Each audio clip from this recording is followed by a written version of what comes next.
तो योगी आदित्यनाथ का 16वीं लोकसभा में बतौर सांसद ही आखिरी भाषण था। उन्होंने सदन को जानकारी दी, उनको नई जिम्मेदारी मिली है उत्तर प्रदेश के मुख्यमंत्री के तौर पर, जिसे वो बखूबी निभाएंगे। साथ ही साथ उन्होंने कुछ बड़ी चीजों की तरफ इशारा भी कर दिया, ये कहते हुए कि जल्दी ही पूरे सदन को उत्तर प्रदेश आने का न्योता दूंगा। आप देखेंगे वहां बहुत कुछ बंद होने जा रहा है। उनका इशारा अपराध की तरफ था, उनका इशारा सांप्रदायिक झगड़ों की तरफ था और बहुत सारी चीजों की तरफ उनका इशारा था। और अब समय है ताल ठोक के आज की बहस का। आज का सवाल है, क्या अयोध्या विवाद को बातचीत से सुलझाया जा सकता है? आज सुप्रीम कोर्ट ने कहा कि यह संवेदनशील और भावनात्मक मुद्दा है और इसे सुलझाने के लिए बातचीत की नई पहल होनी चाहिए। खुद मुख्य न्यायाधीश एस खेर ने बातचीत में मध्यस्थ बनने की पेशकश कर दी। मुख्य न्यायाधीश ने कहा, अगर दोनों पक्ष चाहें तो किसी दूसरे जज को भी मध्यस्थ बनाया जा सकता है। सुप्रीम कोर्ट ने मामले में सुलह के लिए मुख्य वार्ताकार नियुक्त करने की पेशकश भी की। कोर्ट की राय बीजेपी नेता सुब्रमण्यम स्वामी की याचिका पर सुनवाई के दौरान आई। याचिका में स्वामी ने मंदिर निर्माण के लिए जल्दी मसले के निपटारे की अपील की, लेकिन सवाल है कि कोर्ट के बाहर अयोध्या विवाद सुलझाने की सुप्रीम कोर्ट की सलाह को क्या दोनों पक्ष मान लेंगे? बाबरी मस्जिद एक्शन कमेटी की दलील है कि बातचीत की पहल तो पहले भी हो चुकी है, नतीजा नहीं निकला, इसलिए मामले का फैसला कोर्ट के जरिए ही हो सकता है।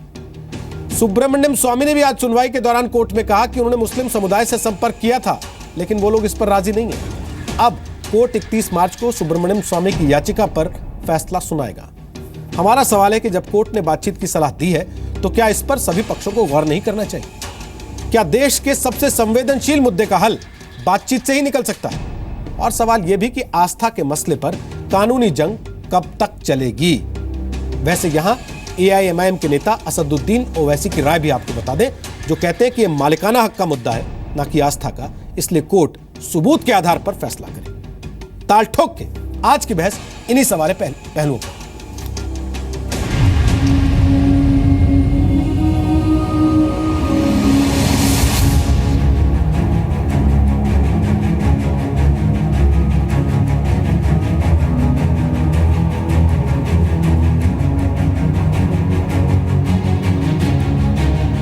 आप किसी सिटिंग जज को अपॉइंट करिए जो मध्यस्थ करे, और फिर एक औपचारिकता आएगी इसमें।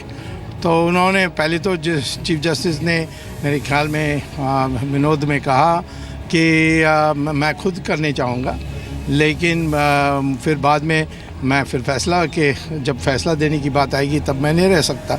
मैंने कहा आप जो तय करोगे वो होगा। शंकराचार्य लेवल पर भी और प्राइम मिनिस्टर लेवल पर भी 2 मरतबा एफर्ट बहुत ही सस्टेंड हुई, कई महीने तक गुफ्तगू चली और नाकाम हुई।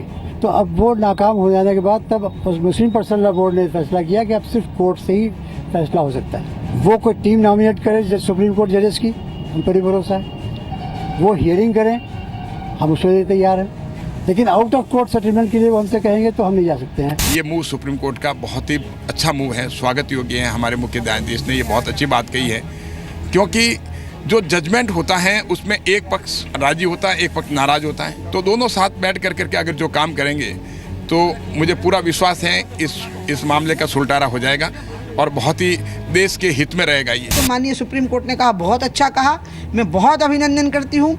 जितने जल्दी हो सके वहाँ भव्य राम मंदिर के निर्माण की तैयारी होनी चाहिए।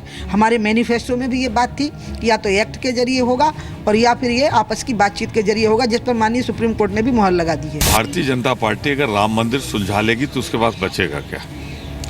तो वो कभी ना उनके लिए ये आस्था का विषय रहा है, ये शुद्ध उनके लिए राजनीतिक मुद्दा है। आज कोई नई बात कोर्ट ने नहीं कही है, ये जो हमारा विचार है वही तो दोहराया है। सुब्रमण्यम स्वामी जैसे लोग तो आग लगाने वाले लोग हैं ना, लेकिन जब भी समझौता होता है तो दोनों पक्षों को या सभी पक्षों को थोड़ा पीछे भी हटना पड़ता है। तो दोनों पक्ष थोड़ा थोड़ा पीछे हटें और इसको सेटल किया जाना चाहिए।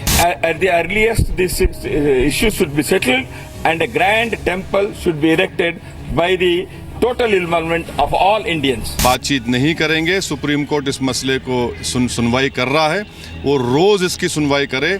और मैं तो ये कहूँगा कि मई के महीने में छुट्टियों में सुप्रीम कोर्ट बैठ के 3 तलाक का सुन रहा है, तो उसके बाद इसको भी सुन लीजिए। हमको पूरी उम्मीद है कि सुप्रीम कोर्ट आस्था की बुनियाद पर फैसला नहीं करेगा, एविडेंस की बुनियाद पर। टाइटल का डिस्प्यूट है कि पार्टनरशिप का नहीं है। ताल ठोक के आज का पहला सवाल, क्या बातचीत से बनेगा राम मंदिर? दूसरा सवाल, आस्था के सवाल पर कानूनी जंग कब तक? तीसरा सवाल, क्या राम मंदिर के मसले पर बातचीत ही रास्ता है? चौथा सवाल, कोर्ट की सलाह से राम मंदिर पर सुलह हो सकती है? पांचवा सवाल, राम मंदिर पर बातचीत का विरोध क्यों?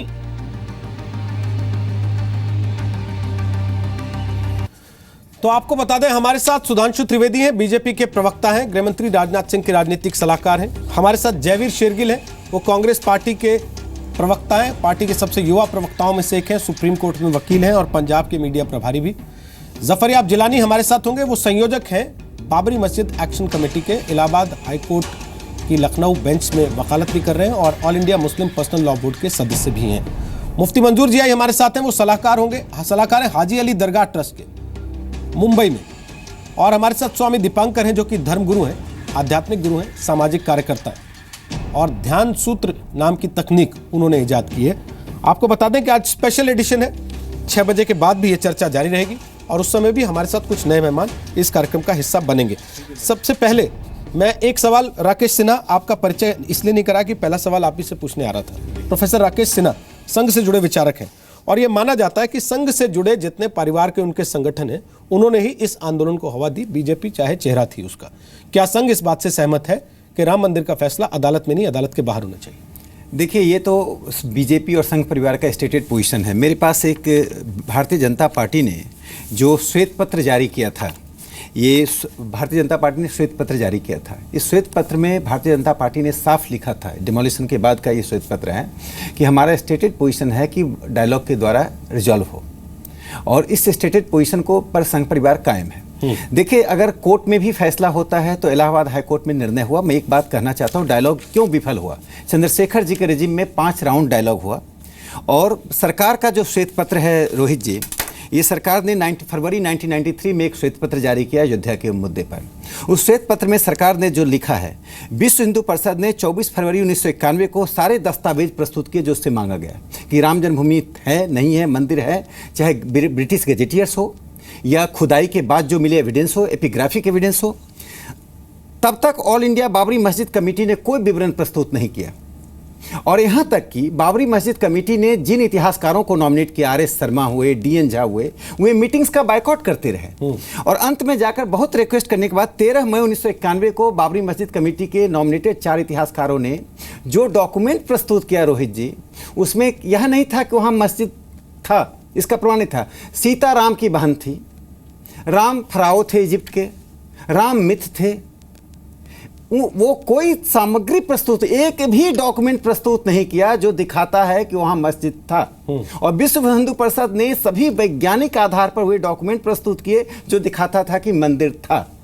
अब मैं ओवैसी साहब को सुन रहा था कि मिल्कियत के आधार पर किया जाए, तो रेवेन्यू डॉक्यूमेंट महत्वपूर्ण होता है, सबसे महत्वपूर्ण रेवेन्यू डॉक्यूमेंट होता है, दूसरा एक्सकेवेशन होता है, खुदाई होता है, तीसरा एपिग्राफिक होता है। इन तीनों आधार पर और नैरेटिव्स होता है। मैं एक, रोहित जी, आपको बता दूं कि जो डॉक्यूमेंट प्रस्तुत किया गया उसमें ये वक्फ की प्रॉपर्टी माना गया। 1961 में वक्फ बोर्ड उस केस में एंटर किया। 12 साल बाद जब विश्व हिंदू परिषद जब इस मंदिर के लिए क्लेम हुआ, उसके 1961 में वक्फ बोर्ड प्रस्तुत करता है और सुन्नी वक्फ बोर्ड और शिया वक्फ बोर्ड की प्रॉपर्टी की लिस्ट होती है, उसमें कहीं नामजद नहीं है। पूरे विवरण को देखकर यही लगता है कि उस जमीन पर मिल्कियत के लिए कई मुसलमान के फैक्शंस में झगड़ा था। ठीक है, तो मैं इतना मानना चाहता हूं कि चंद्रशेखर जी के दौरान जो ईमानदारी से प्रयास हुआ, उस ईमानदारी के प्रयास को जिलानी साहब ने जैसे लोगों ने विफल किया और जिलानी साहब ने एक कमिटमेंट दिया था वहां पर। वो कमिटमेंट मैं आज उनको याद दिला रहा हूं, आज यहाँ बैठे हुए हैं, ये व्हाइट पेपर का अंश है। उन्होंने कहा था यदि ये साबित हो जाएगा कि वहां मंदिर है तो हम अपना दावा छोड़ देंगे। जिलानी साहब, ईमानदारी से दिल पर हाथ रखकर कहिए कि वहां पर मंदिर साबित हुआ है या नहीं हुआ है। जिलानी साहब, आपका बयान भी हमने सुना, अभी मीडिया ने जो आपसे बात की होगी, तो आपने कहा कि मामला कोर्ट में है तो कोर्ट से ही फैसला होना चाहिए, बाहर नहीं। क्यों आपको लगता है कि आउट ऑफ कोर्ट सेटलमेंट या समझौता या बातचीत करके फैसला नहीं हो सकता इसमें?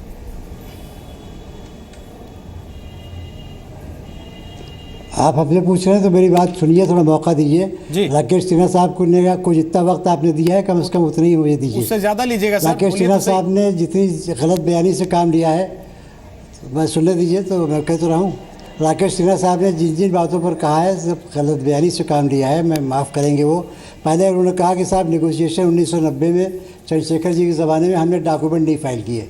ज़रा आप पीएमओ ऑफिस के रिकॉर्ड को देख लीजिए कि सारे डॉक्यूमेंट हमारे दाखिल हुए। वहाँ 4 कमेटियाँ बनी थी, उसमें वो 4 कमेटियों में एक थी आर्कियोलॉजी से मुतालिक, एक थी हिस्टोरियन से मुतालिक, एक थी रेवेन्यू के डॉक्यूमेंट से मुतालिक और एक थी रिलीजियस डॉक्यूमेंट से मुतालिक।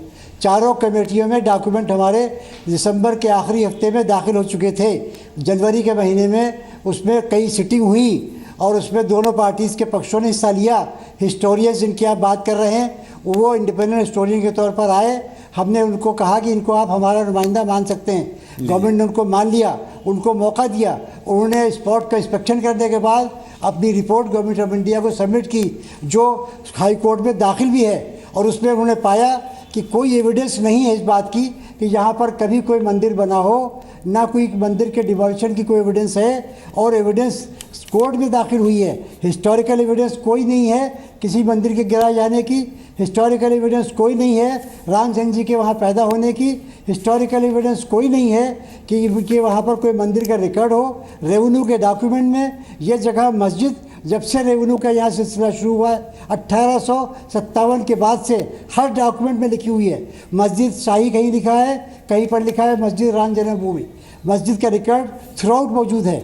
उसके अलावा जुडिशल डॉक्यूमेंट्स हैं। 1885 का जजमेंट दाखिल है, 1886 का जजमेंट दाखिल है, जिसमें लिखा गया है कि ये मस्जिद है। और मस्जिद को मानते हुए उस वक्त के जज ने यह फैसला दिया कि चूँकि मस्जिद है लिहाजा उस मस्जिद के बाहर जो चबूतरा है उस पर मंदिर बनाने की इजाज़त नहीं दी जा सकती है। ये जजमेंट 1885 का सब जज फैजाबाद का वहाँ भी दाखिल हुआ, चंद्रशेखर जी के वहाँ हाई कोर्ट में भी दाखिल है। उसके बाद ज़िला जज का फैसला है 1886 का, उसने भी इसको रिट्रेट किया है। उसके बाद हाई कोर्ट का अवध चीफ कोर्ट का फैसला है सेकेंड अपील का, उसमें भी इसको रिट्रेट किया गया है। लिहाजा 3 जजमेंट 1886 के हैं। ये विश्व हिंदू परिषद का कोई वजूद नहीं था। निर्मोही अखाड़ा के महंत उसमें उन्होंने दावा दायर किया था।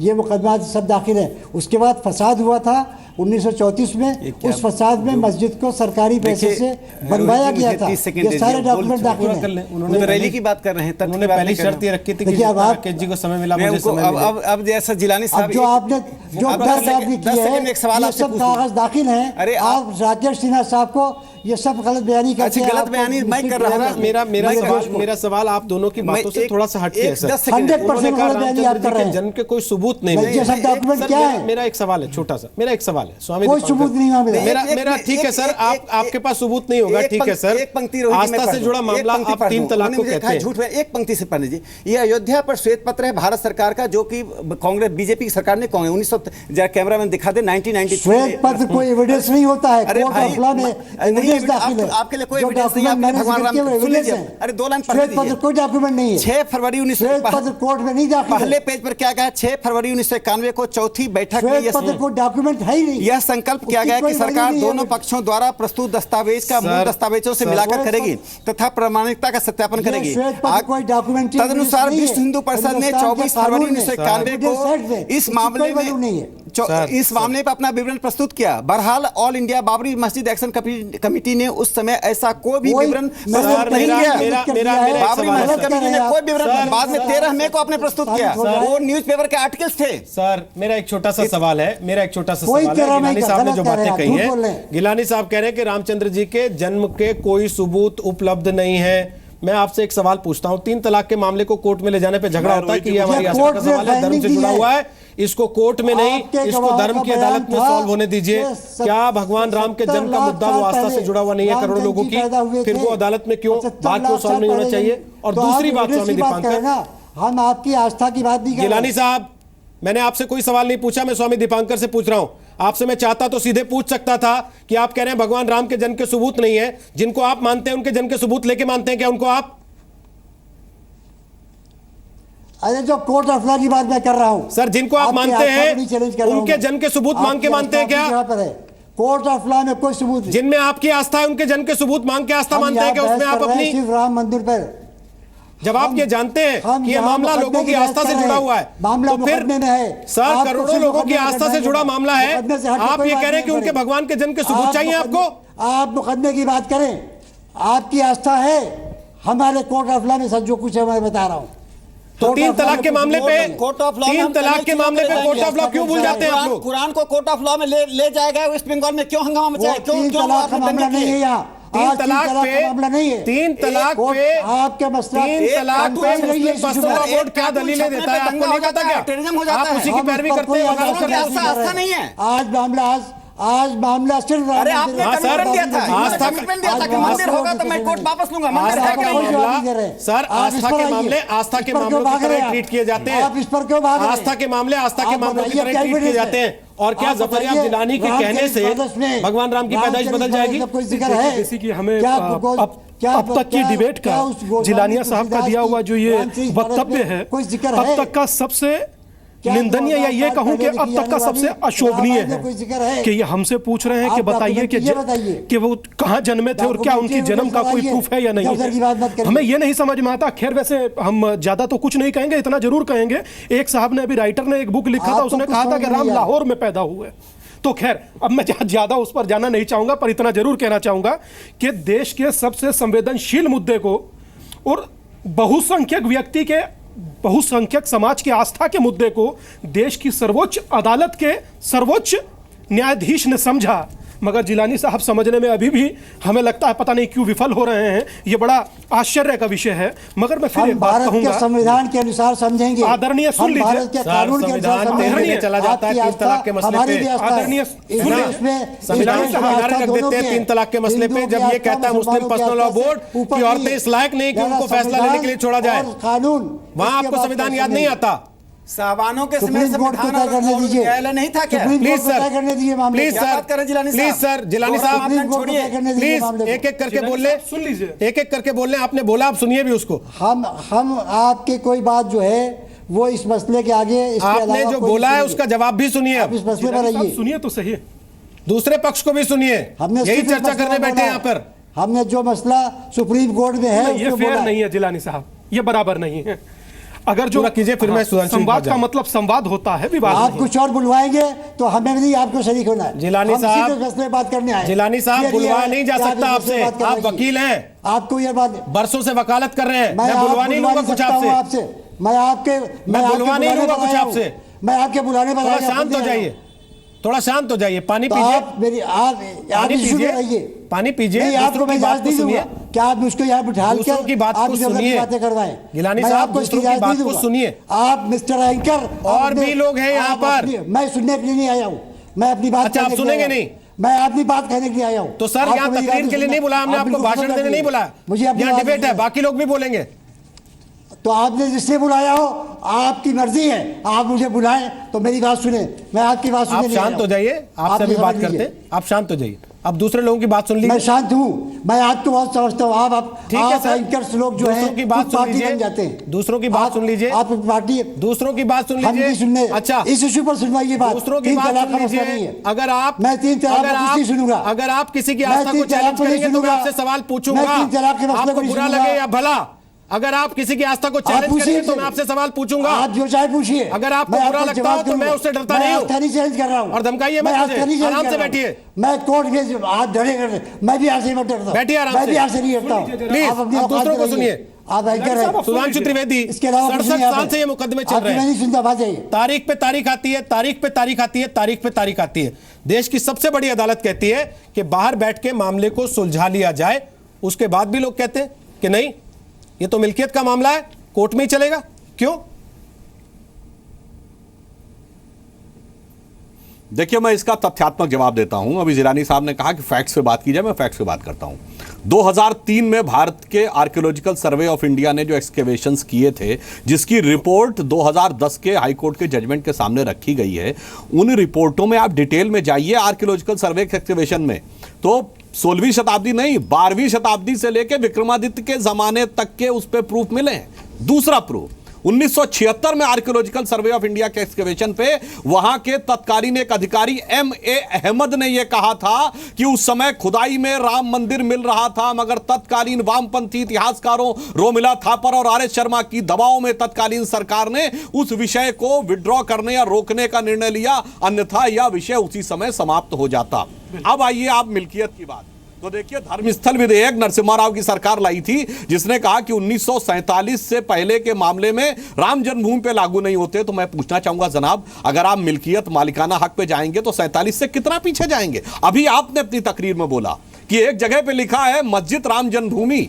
मैं याद दिलाना चाहता हूं, औरंगजेब के जमाने के गजेटियर में लिखा है मस्जिद जन्म स्थान। ये किसका जन्म स्थान था बता दीजिए? जो बाबर के जमाने में मीर बाकी का पत्थर लगा है वो रखा हुआ है अभी भी म्यूजियम में, उसमें देख लीजिए, उसमें लिखा फरिश्ते के उतरने की जगह। और बाबरनामा में वल्दियत राजा दशरथ लिखी है। अब आप बता दीजिए कौन सा फरिश्ता उतरा था और क्यों, कौन सी वल्दियत में राजा दशरथ की बात लिखी हुई है? तो इतने जैसे भी राकेश सिन्हा जी ने कहा, आर्कियोलॉजिकल होते हैं, आपके इंपेरिकल एविडेंसेस होते हैं, आपके लिटरेरी एविडेंसेस होते हैं, इसके बावजूद अगर आप मानने को नहीं तैयार हैं तो फिर मैं एक साइकोलॉजिकल बात कहता हूं। यह बताइए, बाबर का इस मुल्क से क्या लेना था? अभी पाकिस्तान ने अपनी सबमरीन की जो मिसाइल बनाई है, जिलानी साहब, उसका क्या नाम रखा है?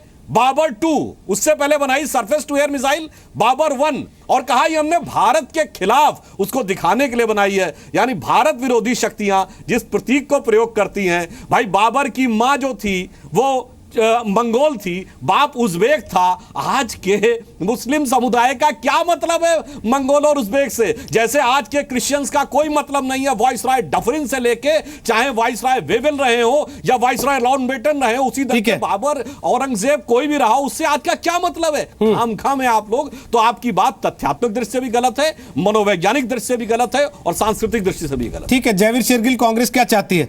क्या मामला अदालत में ही सुलझाया जाए या बाहर सुलझा लिया जाए? देने दीजिए, मुझे जवाब देने दीजिए उसका। सर जवाब दीजिएगा, आपकी बात का जवाब देने जवाब दीजिएगा, रुक जाइए, और लोग भी हैं। पहले देने दीजिए मुझे जवाब। जिलानी साहब, और लोग भी हैं। 5:40 में उठ जाएंगे। जिलानी साहब, आप मेरा जवाब सुन लीजिए। और लोग कहीं पर नहीं लिखा है, एक बार कांग्रेस को सुन लीजिए, हो सकता है आपकी राय बताने में मदद करे कांग्रेस। प्लीज जिलानी साहब, बात रख लें, आपकी बात सच रहेगी। बाबर का कोई हमसे ताल्लुक नहीं है। सर वो भी वकील है, पढ़े लिखे हैं। मस्जिद जो लिखा है वही मान लीजिए। जयवीर शेरगिल बैठे हैं सर, वो भी पढ़े लिखे वकील हैं। कहीं पर नहीं लिखा है कि आर्कियोलॉजी की रिपोर्ट में कहीं नहीं लिखा है कि यहाँ पर कोई मंदिर तोड़ के बनाई गई। और वो रिपोर्ट जजमेंट में बोल रहे हैं। आप जैसा सफेद झूठ बोलने वाला साहब, मेरी कोर्ट है क्या? मेरी भी थोड़ी बात, सफेद झूठ बोल रहे हैं, ऐसा झूठ बोलते हुए मैंने कभी नहीं देखा। मेरा सवाल यही है बड़ा साहब, अपमान, जयवीर शेरगिल, झूठ का भी आप अपमान कर रहे हैं। सर एक सेकंड, जयवीर शेरगिल, इस तरीके से आपको लगता है बाहर भी सॉल्व हो सकता है ये मसला? बेहतर हो तो फिर कोर्ट ही फैसला दे दे इसमें। तो अगर इस तरीके से पक्षों ने बात करनी है तो कि मेरी सुनो, दूसरे की नहीं सुनने दूंगा, केवल मैं बोलूंगा और कोई नहीं बोलेगा। रोहित जी, सबसे पहले तो ये साफ कर दूं कि कांग्रेस पार्टी जो सुप्रीम कोर्ट ने ये सलाह दी है उसका स्वागत करती है, और मैं दोनों पक्षों से ये अपील भी करता हूं, सुप्रीम कोर्ट की सुप्रीम सलाह पे अमल कीजिए, अच्छी नीयत और शिद्दत से अमल कीजिए, और यही समाज की शांति और जो सामाजिक सद्भाव है उसके लिए अच्छा रास्ता है। अब आपने सवाल बहुत अहम उठाया। आज मुद्दा ये नहीं किसके दलीलें, किसके सबूत अच्छे और बुरे, आज मुद्दा ये निर्णय सुप्रीम कोर्ट ले लेगा अगर ये मीडिएशन भी फेल हो गई तो आज कौन अच्छा कौन बुरा ये नहीं है। सुप्रीम कोर्ट ने ये सलाह क्यों दी, ये बात अहम है। सुप्रीम कोर्ट जानता है, और मैं वकील होने आज मेरे 11 साल हो गए हैं प्रैक्टिस करते सुप्रीम कोर्ट में, जब भी मुद्दा आस्था, भाईचारे, भावनाओं और आपसी रिश्तों का होता है, सुप्रीम कोर्ट हमेशा यही प्रेफर करता है कि कोर्ट के बाहर बातचीत होकर ये हो जाए। और सुप्रीम कोर्ट ने आज बहुत अहम बात की, कुछ दीजिए और कुछ लीजिए। वो सुप्रीम कोर्ट ये इस बात की एक्सपेक्टेशन रखता है कि दोनों साइड खुले दिल से एक दूसरे की बात सुनेंगे, उंगली नहीं उठाएंगे, तू मैं नहीं करेंगे, इंजाम की राजनीति नहीं करेंगे, और केवल समाज में अमन और शांति बनी रहे, इसलिए मीडिएशन होनी चाहिए। तो आज जो भी आदमी सुप्रीम कोर्ट के न्याय या फैसले या सलाह पे अमल नहीं करना चाहता, उस पर एक प्रश्न चिन्ह उठता है, क्या वो इस मुद्दे का सुख और चैन और शांति से फैसला हो जाए, वो शायद वो चाहता ही नहीं है। और सुप्रीम कोर्ट ये भी समझता है कि 9 बारी मीडिएशन फेल हो चुकी है।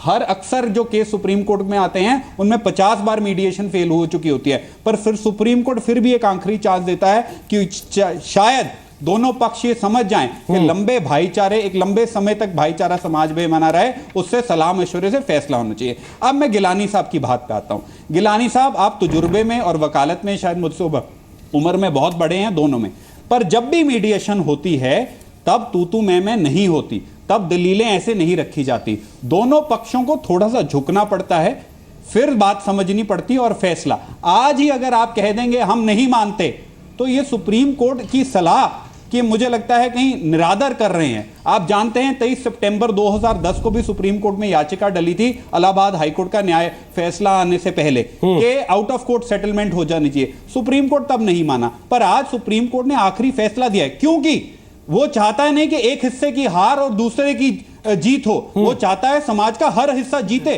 तो दोनों पक्षों को समाज का हर हिस्सा जीते, उसकी तरफ काम करना चाहिए। मीडिएशन में जाइए तो सही।